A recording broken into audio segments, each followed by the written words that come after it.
크리스마스는 왜 즐거운 것입니까? 눈이 오기 때문에 즐거운 거예요. 크리스마스. 왜 주님의 오심이 어떤 이유로 우리에게 참 복인가? 그 주님은 메시아는 이 땅에 오셔서 어떤 일을 하시는가? 1절부터 3절까지 보면 주 여호와의 영이 성령이 내게 내리셨으니 이는 여호와께서 내게 기름 부으사 메시아가 이 땅에 오셔서 할 일은 가난한 자에게 아름다운 소식을 전하게 하려 하심이라. 나를 보내사 마음이 상한 자를 고치며 포로된 자에게 자유를, 갇힌 자에게 노임을 선포하며 여호와의 은혜와 우리 하나님의 보복의 날을 선포하여 모든 슬픈 자를 위로하되. 그래서 우리 메시아가 오셔서 할 일은 이렇게 괴로움을 당한 자, 눌린 자, 낮아진 그런 마음을 가진 자에게 아름다운 소식을 전해서 그래서 마음이 상한 자를 고쳐주겠다. 원래 마음이 상한 걸 고치기 어려워요. 몸이 상한 건 어떻게 고쳐보지만 마음이 상한 거 고치고 또 포로된 자에게 자유를 주시고 갇힌 자에게 노임을 선포한다. 그런데 우리가 이런 구절을 볼 때 조심할 것은 문자적으로 해석하는 사람들이 있다고 그랬어요. 그래서 가난한 사람을 굉장히 편애하는 것. 근데 실제 부자에게 복음이 전해지고 또 우리 주님께서는 옥중에 있는 자, 포로된 자에게 자유를 주신 적이 없습니다. 문자적으로 해석해서 자유주의 신학자들은 지금도 뭔가 인권운동을 하고 정치적인 이런 문제를 막 해결해 보려고 그럴 때 이제 이런 구절을 가지고 얘기하는데 실제로 우리 주님이 언제 옥중에 있는 자 그런 자유 주신 적도 없고 눌린 자 노예들 해방시킨 적도 없습니다. 여기 보면은 갇힌 자에게 노임을 선포하며 예수님 시대에 이스라엘 전체가 지금 로마 식민지였는데 그러나 우리 주님은 식민지 독립을 시켰거나 뭐 그런 적이 없습니다. 그럼 이런 구절은 무엇을 의미합니까? 이게 문자적인 게 아니에요. 옥중에 갇혀 있고 갇힌 자에게 놓이는 것, 이것은 우리가 저 여러분 알고 있죠. 바로 마귀의 권세에서 사로잡혀서 아무런 소망이 없는 우리들을 해방시키려고 죄악 가운데 있는 이 사람들을 해방시키려고 주님이 오신 것이지 우리 인간사에서 감옥에 들어간 사람 또 가난한 사람 빼주고 부자 되려고 부자 만들어주고 그러려고 이 땅에 오신 것이 아닌 것입니다. 그래서 2절에서는 은혜의 해라고 얘기하고 있습니다. 사실 우리 지금 그 알코올 중독자가 우리가 지금 뭐 한 옛날 통계로도 400만이 지금 한 2천만 되지 않았겠나요? 거의 웬만한 사람 다 먹어요. 회사 가보면 다. 안 먹는 사람이 드물잖아요. 술이나 또 마약 무슨 전 세계적으로 또 이런 도박 우리나라에도 한 300만 명 된다고 그랬잖아요. 또 음란에 빠져 있는 사람들 나올 방법이 없어요. 또 이 욕심에 또 끌린 사람들, 또 허영에 마음을 뺏긴 사람, 또 누구를 미워할 때 여러분 누구를 미워해 보세요. 참 빠져나오기 어렵습니다. 아니, 보기만 해도 싫은데요. 뭐. 누구를 미워할 경우 나올 자격이 없어. 아니면 생에 대해서 낙심하는 경우. 이 낙심을 어떻게 고칠 수가 없어요. 그냥 죽고만 싶은 거예요. 절망, 우울하고 절망하고. 그리고 우리 모두가 다 영원한 지옥에 떨어질 이런 자들을 이제 풀어주시는 것입니다. 사실 이것보다 더 크고 귀한 것이 어디 있겠습니까? 타는 불못 지옥에서 해방시킨 거. 이 앞에서 얘기한 거 뭐 가난한 자들을 돌보고 또 포로된 자에게 자유, 갇힌 자에게 노임을 선포하고 이런 것은 정치가나 또는 자선사업가, 사회운동가들이 할 수 있는 거예요. 이걸 굳이 이것 때문에 우리 크리스마스 하나님의 아들이 이 땅에 오실 필요가 없어요. 이건 천사를 보내든지 이런 가난한 자를 부하게 하려고 한다든가 감옥에 들어간 사람 끄집어내는 거는 그게 메시아가 와서 할 일이 아니라는 것입니다. 그래서 아직도 이런 것을 문자적으로 보고 사회 개혁을 시켜보겠다는 사람들이 있고 특별히 예수님의 이 구절을 인용하는 사람들이 많아요. 우리는 이 사회가 개혁됨을 믿지 않습니다. 되지도 않고 이 이들이 근본적으로 다 맹수의 마음을 가지고 있는데 거듭나지 아니한 마귀의 자식이 어떻게 성경에는 그 아름다운 공의와 정의가 조금 이루어지는 그런 걸 우리가 이룰 거라고 기대합니까? 지금 법이 없어서 이러고 있습니까? 어떠한 상황에서도 그 사람이 그렇게 되는 거예요. 우리는 사회 개혁이 안 이루어짐을 잘 알고 있어요. 역사상에 그런 적도 없고 오직 하나님 나라가 도래할 때만이 그때 진정한 참다운 사회가 되는 것입니다. 그 모습이 이제 교회가 보여줘야죠. 교회 내에서는 이렇게 사람에 대한 뭐 외모나 학벌이나 재산의 유무 정도 이런 거에 대해서 무슨 그런 게 없죠. 여기는 무슨 갑질이라는 게 없잖아요. 갑질. 우리는 그런 거 없어요. 우리 안에 뭐 그런 게 있습니까? 이거 우리가 문자적으로 조심하며 이것은 결국 하나님 은혜, 하나님의 보복의 날을 선포하여 슬픈 자를 위로하시고 그래서 시온에서 슬퍼하는 자에게 화관과 기쁨의 기름으로 그 슬픔을 대신하며 그 영광을 나타낼 자라 일컬 먹게 하심이라. 그러니까 한마디로 메시아의 오심은 모든 것이 회복되고 모든 슬픔 고통이 사라지고 기쁨과 찬송이 넘쳐나는 것입니다. 원래 이게 우리가 아담이 타락하기 전에 아담아가 타락하기 전에 원래 이 땅에 우리 이게 바로 그 타락하기 전에 살던 모습이에요. 우리 이 땅에서 우리가 잃었던 것들을 이제 메시아가 오셔서 다시 회복시켜 준다 그것입니다. 그래서 우리는 예수님 만나면 우리는 회복되는 것입니다. 그동안에 각자의 문제 혹은 세상의 욕심 혹은 중독 쾌락에 갇혀 있었지만 이제 주님께서 오셔서 우리 인생들에게 만족과 감사와 행복과 기쁨을 희락 가운데 살도록 하시는 것이다. 그게 메시아의 오신 이유라는 거예요. 그것이 바로 우리 하박국 선지자가 얘기하는 것처럼 무화과 나무가 무성치 못하고 포도나무에 열매가 없고 감람나무에 소출이 없고 밭에 먹을 것 없고 우리의 양이 없고 외양간에 소가 없을지라도 나는 여호와로 인하여 기뻐하겠다. 즉 되는 것 하나도 없어도 기뻐하겠다 그겁니다. 이것이 저와 여러분이 지금 누리는 기쁨이에요. 이건 지금 누려야죠 뭐. 그러니까 요 지금 이러한 기쁨과 행복을 우리가 지금 누려야 돼. 메시아가 오셨잖아요 이미 주님이. 우리는 만났고 그러니까 당연히 우리는 지금 기쁨과 행복을 누리는 건 그 뭐 당연한 일이에요.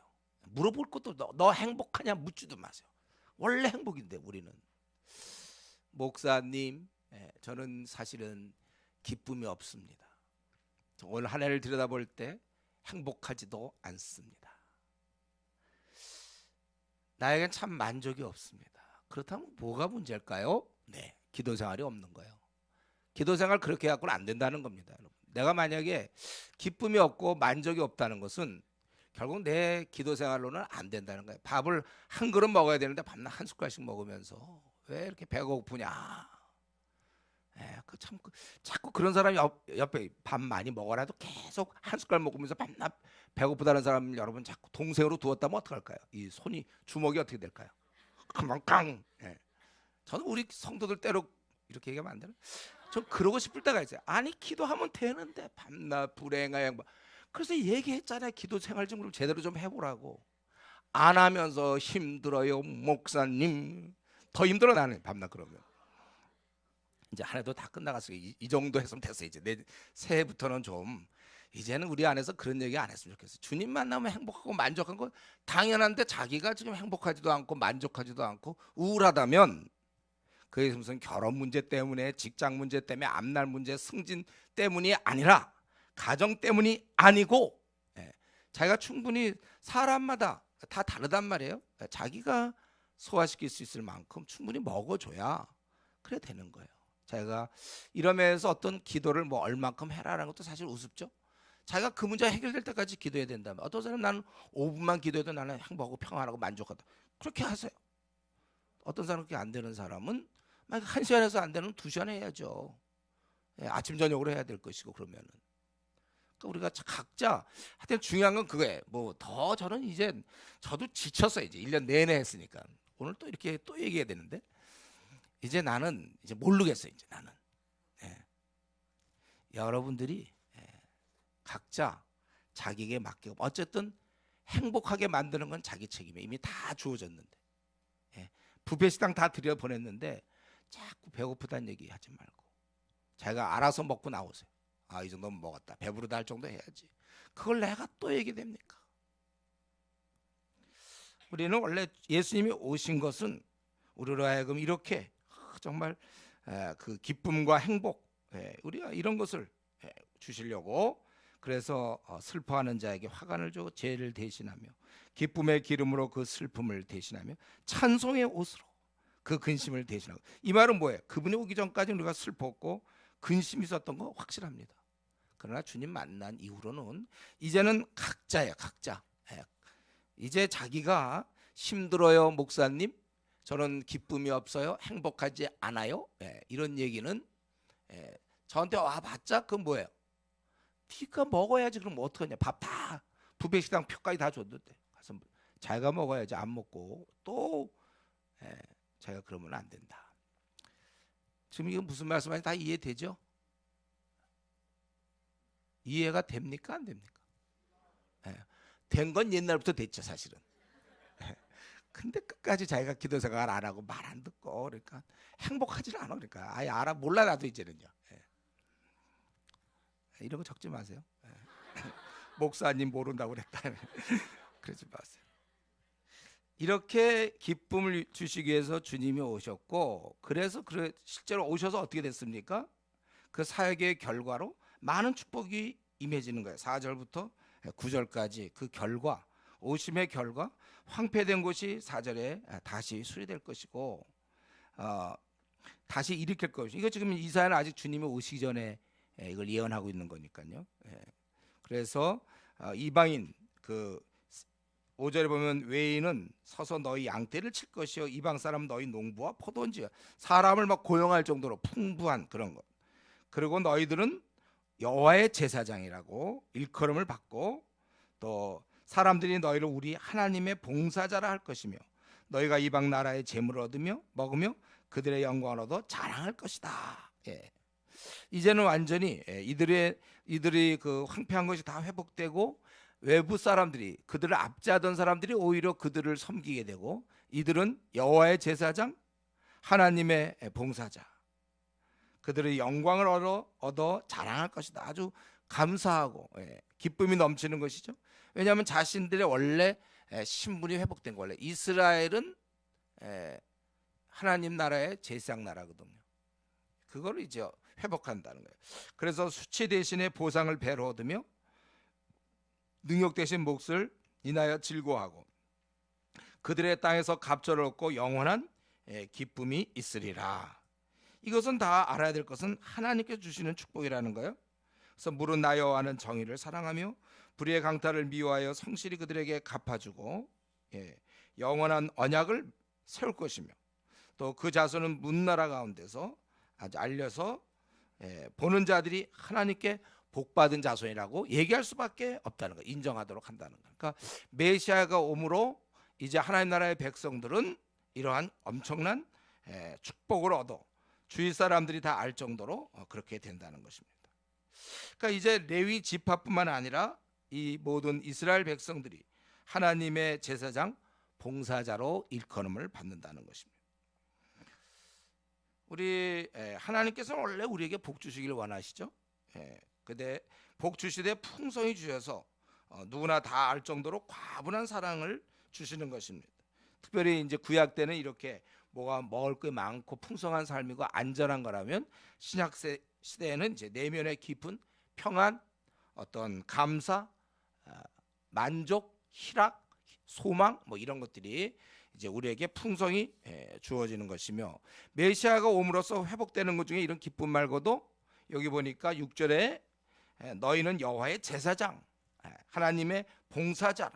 원래 이게 이스라엘을 택한 거예요. 이들을 통하여 열방이 모든 나라가 복을 받도록 축복의 통로로 이들을 쓰겠다는 건데 이들이 그동안 그 사명을 감당하지 못했죠.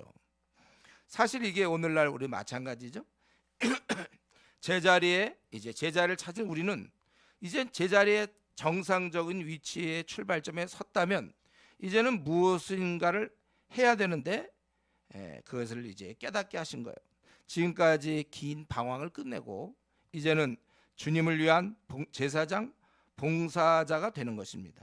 3절에서 말한 대로 그 영광을 나타낼 자가 되는 거예요. 바울이 말한 대로 의의 무기로 사용되는 것입니다. 메시아의 사역으로 우리는 기쁨을 얻었어요. 그러나 기쁨을 넘어 즐겁고 행복하고 만족을 넘어 이제는 이런 사명을 얻게 되었다는 것입니다. 그러니까 우리 크리스마스가 즐거운 이유는 눈이 와서 즐거운 것이 아니고, 혹은 누가 선물을 주거나 뭐 괜히 들떠서 좋은 게 아니고, 저도 중학교 때 얘기 한번 했죠. 괜히 우리 중학교 때 교회 다니는 애들은 괜히 24일 날 밤 세우는 거예요. 왜 세우는지도 모르고 하여튼 그건 꼭 세워야 돼. 모태 신앙들은 그런 경험들이 있을 거예요. 괜히 세워. 졸리운데도 참으면서 괜히 세워. 뭘 기다리는 것도 아니고 그냥 세우는 거예요. 그 어떻게 그때 우리 그 지도자들이 그런 걸 좀 가르쳐 주지 않았나? 우리 괜히 모여가지고, 그때는 크리스마스 이브에 만약에 뭐 10시에 잔다, 그거는 상상할 수가 없는 거예요. 아니 크리스마스 이브 지금 눈이 오는데 어딜 잡니까? 근데 우리는 이제 자야죠. 우리는 10시에 자고. 왜요? 내일 아침 콰이타임을 해야 되니까 일찍 자야지 할 거 아닙니까? 근데 그때는 이상 꼬박 밤을 새고 뭐 기도한 것도 아니고, 그 왜 세웠는지 나 그것도 모르겠어요. 걔네들 모여갖고 세워. 그게 아니고 왜 우리가 크리스마스가 즐거운 것인가, 행복한 것인가? 우리가 이 사명이 생겼거든요. 사람에게 이것이 그냥 살 때 얼마나 힘이 없습니까? 근데 목표가 하나 딱 생기면, 생의 목표가 생기면 이건 참 좋은 거예요. 그래서 앞으로 남은 생은 6절에 있는 것처럼 여호와의 제사장이라. 베드로 사도가 얘기했죠. 너희는 왕 같은 제사장이다. 이미 우리는 뭐 우리 중에 특별히 뭐 사명이 있습니다. 신학교 가세요. 한국 교회에서 이렇게 얘기하는 여선지자 계열의 사람 많아. 떡 보고 있자. 괜히 기도원 같은 데 가면 형제들 나타나잖아요. 오라고 그러고서 기도 한번 하고 사명이 있다. 뭐 당연한 거지. 우리 아줌마 할머니도 다 사명이 있다니까요. 제사장으로의 사명. 근데 그냥 사명이 있어요. 신학교 가라. 왜 갑니까 신학교를? 이유도 없이. 사명 우리 이미 다 있는데. 꼭 그건 우리는 그냥 보통 때는 사명이 없다가 그런 데 가면 사명이 있어서 신학교 가고. 아니요, 자기가 직장 다니면서 얼마든지 이 사명을 감당할 텐데 그거 안 하고. 우리는 주님을 위한 제사장, 봉사자. 이건 당연히 우리가 이렇게 사는 것입니다. 그래서 이제 끝으로, 그래서 이제 10절 11절에 이제 우리 회복시킴으로 말미암아 이제 우리는 어떻게 살아야 될 것인가. 하나님, 주님께서 우리에게 기쁨을 주셨고 또 우리로 하여금 제사장, 저와 여러분 모두가 다 제사장입니다. 우리는 다 제사장인데, 저는 이제 제사장 목사고 여러분들은 제사장 성도고, 우리 그 차이에 다 제사장 맞아요. 여기서 예외가 없습니다. 다 왕 같은 제사장이요. 우리가 그리스도인이란 다 이렇게 당연히 이렇게 하는 거예요. 다만 이제 노는 제사장, 혹시 노는 제사장이 있는지 모르겠어요. 우리 중에 노는 제사장님, 사명을 갖고 계시는군요. 근데 넣으시는군요. 이렇게 되는 거죠. 노는 제사장님들이 계실지 몰라요. 이 중에. 아니면 미지근한 제사장님은 있을 수 있어요. 우리 앞으로 성도란 말보다 우리 제사장이란 말로 통일할까요? 미지근한 제사장님, 예배에 빠지는 제사장님이야. 우리 다 제사장이란 말이에요. 이게 우리 주님이 오셔서 그렇게 불평등하게 누구는 제사장 직분을 주고 누구는 넌 그냥 살아라, 그런 거 없어. 다 똑같이 하나님을 섬기는 제사장으로 만드신 거예요. 그래서 우리는 이제 앞으로 어떻게 살아야 됩니까? 10절 11절에 내가 여호와로 말미암아 크게 기뻐하며 내 영혼이 나의 하나님으로 말미암아 즐거워하리니 이는 그가 구원의 옷을 내게 입히시며 공의의 겉옷을 내게 더하심이 신랑이 사모를 쓰며 신부가 자기 보석으로 단장 같게 하셨습니다. 우리 이제 나의 반응은 두 가지인데, 첫 번째는 10절에 있는 것처럼 크게 기뻐하고 즐거워하는 거예요. 왜냐하면 이는 그가 구원의 옷을 내게 입히시고 공의의 겉옷을 더하셨다. 우리로 하여금 구원을 얻게, 그리고 우리로 하여금 이제 바른 삶을 살도록 그렇게 하셨다는 거예요. 그리고 이렇게 우리는 크게 기뻐하고 즐거워할 뿐만 아니라 11절 땅이 싹을 내며 동산이 거기 뿌린 것을 움돋게 한같이 주 여호와께서 공의와 찬송을 모든 나라 앞에 솟아나게 하시리라. 분명히 여기서 보면 하나님께서 하신다고 그랬죠. 근데 이렇게 모든 나라의 공의와 찬송이 드려지도록 하나님이 그렇게 하시는데, 하시는 방법은 바로 그 10절에 있는 거, 또 아까 얘기한 그 6절에 있는 것처럼 여호와의 제사장들이 이제 이 사명을 감당하는 것입니다. 그래서 나뿐 아니라 다른 사람들도 그렇게 될 수 있도록, 나만 구원의 옷을 입고 바르게 살고 기쁘고 행복한 것이 아니라 공의와 찬송을 모든 나라 앞에 솟아나게 하시리라. 이건 이제 이사야가 미래를 내다본 거예요. 그러니까 주님을 만난 자들, 그들은 회복된 자에게는 진정한 기쁨이 있습니다. 그래서 그가 사는 날 동안 그는 크게 기뻐할 것이요. 우리도 그 크게 기뻐하는 중에 오늘도 들어가야 돼요. 내일도 들어가야 되고, 죽을 때까지 앞으로 50년, 60년 살 동안에, 30년 살 동안에 우리는 크게 기뻐하는 생활은 당연한 겁니다. 이거는 기쁘게 생활할까요? 슬프게 생각할까요? 아니면 중간으로 나갈까요? 이런 거 없어요. 우리는 다 크게 기뻐하며 사는 것이고, 그게 잘 안 되는 사람은 빨리 기도해서 그걸 회복해야 될 것이고, 그래서 크게 기뻐하고 그분의 그 깊은 은혜를 깨달으면서 우리는 이제 이렇게 살아가고, 그리고 이러한 큰 축복이 나에게만 머물 것이 아니라 오늘 본문에 있는 것처럼 모든 나라에도 퍼져서 그분의 공의와 찬송을 거기서 드러날 수 있도록 그렇게 힘써야 되는 것입니다. 이를 위해서 먼저 믿은 그들이 사용되는 거예요. 그것을 우리가 기대하는 것입니다. 이게 바로 메시아가 이 땅에 오심으로 주어진 축복의 핵심입니다. 그래서 예수님이 이 땅에 오셨기 때문에 첫 번째, 이걸 여기서 아직 통과가 안 된 사람이 있으면 곤란해요. 첫 번째, 우리는 뭐가 되든지 안 되든지, 상황이 좋든지 안 좋든지 언제든지 우리는 기뻐할 것이요. 그리고 두 번째, 내가 이제 사용됨으로 말미암아 모든 나라 중에 하나님의 공의가 넘치고 모든 자가 하나님을 경배하며 찬송하게 돼야 된다는 거예요. 그래서 우리가 이 한국에만 있으면 안 된다는 거예요. 예수님이 이 땅에 오신 것처럼 여러분도 다른 땅에 가셔야 돼요. 그래야지 그 나라, 모든 나라가 하나님 공의가 넘치고, 우리나라에서만 다 믿는 사람들이 다 우리나라에만 있어 보세요. 우리나라 땅만 넘치는 거잖아요. 다른 모든 나라가 하나님 뭐라고 그랬어요? 여기요? 공의와 찬송을 모든 나라 앞에서 솟아나게 하시라. 예수님 오시기 전에 BC 한 700년, 그러니까 700년 전에 이러한 예언을 이제 한 거예요. 그분의 오심으로 열방이 하나님을 찬양. 예수님이 오셨지만 그를 통하여 열방이 찬양할 수 있도록 돼야 되는 것이다.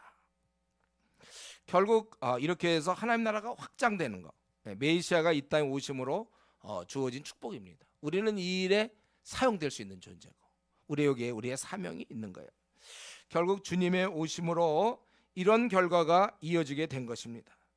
내가 지옥에서 해방되어 먼저는 내가 구원의 옷을 입고 큰 기쁨을 내가 누리게 되는 거예요. 여기서 우리가 걸리면 안 돼요. 여러분이 아주 크게 즐거워하면서 지금까지 살아오셨어야 되고, 내년도 그렇게 살아가야 되고,